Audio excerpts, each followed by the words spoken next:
पूरे विश्व में 10,000 में से मुश्किल से 45 बच्चे जुड़वा पैदा होते हैं। वहीं भारत के केरल राज्य के मन्नपुरम जिले के कोढ़ीनी गांव में हर 2,000 बच्चे में से 200 बच्चे जुड़वा पैदा होते हैं। इनफैक्ट वहां पर तो 3-3 ट्रिपलेट्स भी हैं।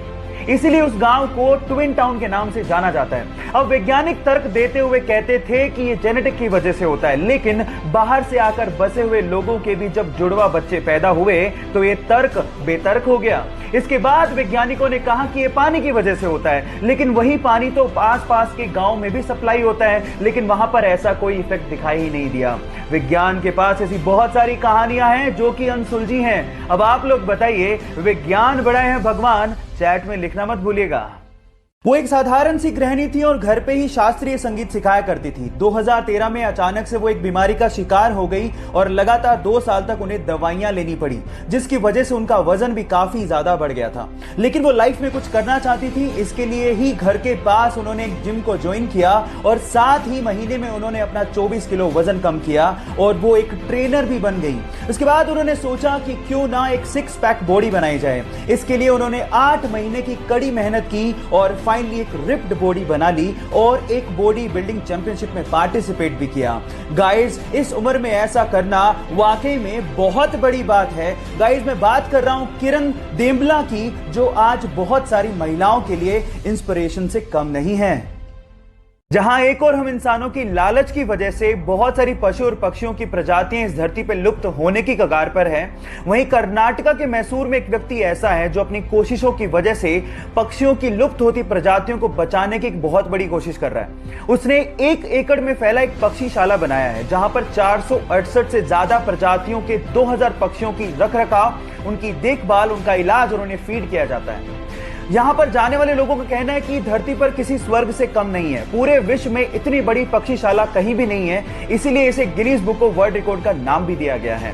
गाइस, पक्षी उस व्यक्ति को प्यार से अप्पा जी के नाम से बुलाते हैं। उनका असली नाम श्री गणपति सच्चिदानंद स्वामी है। हमें इस धरती को बचाने के लिए ऐसे इंसानों की सख्त जरूरत है। आपको क्या लगता है? चैट सेक्शन में लिखना मत भूलिएगा। आप लोगों ने बिल्ली को तो अक्सर कुत्ते से डर के भागते हुए देखा होगा, लेकिन क्या आपने कभी कुत्ते को बिल्ली से डर के भागते हुए देखा है?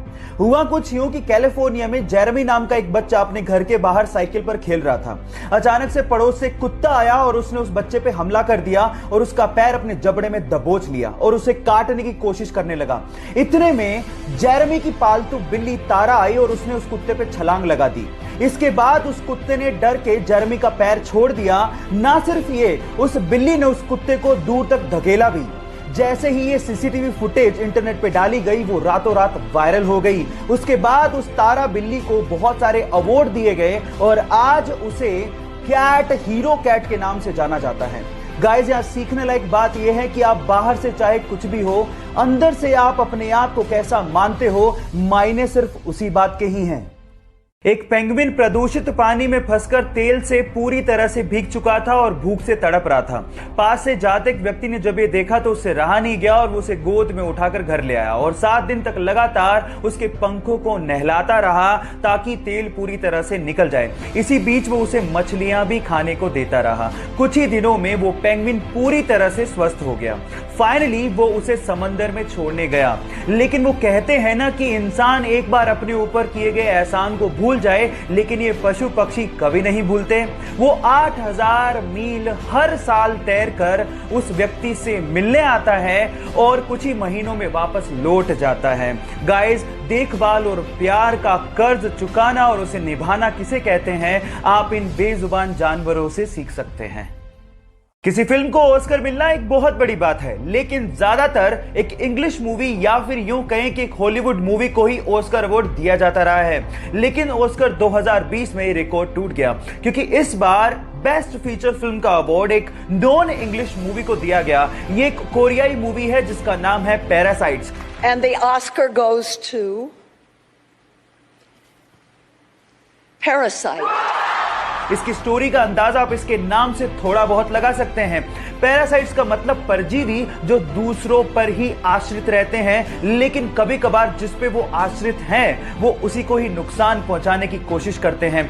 दुनिया भर में ये अपनी स्क्रीन प्ले और स्टोरी के लिए सुर्खियां बटोर रही है और इस फिल्म में ये साबित कर दिया कि अगर स्क्रीन प्ले और स्टोरी में दम है तो भाषा कोई मायने नहीं रखती है।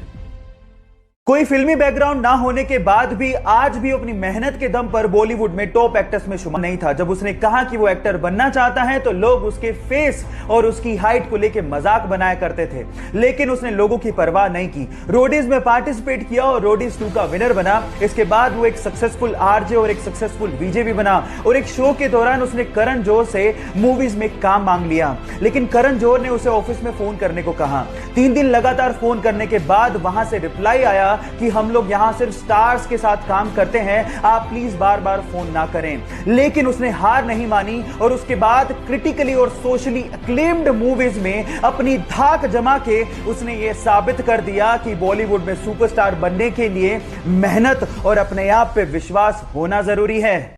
वो हरियाणा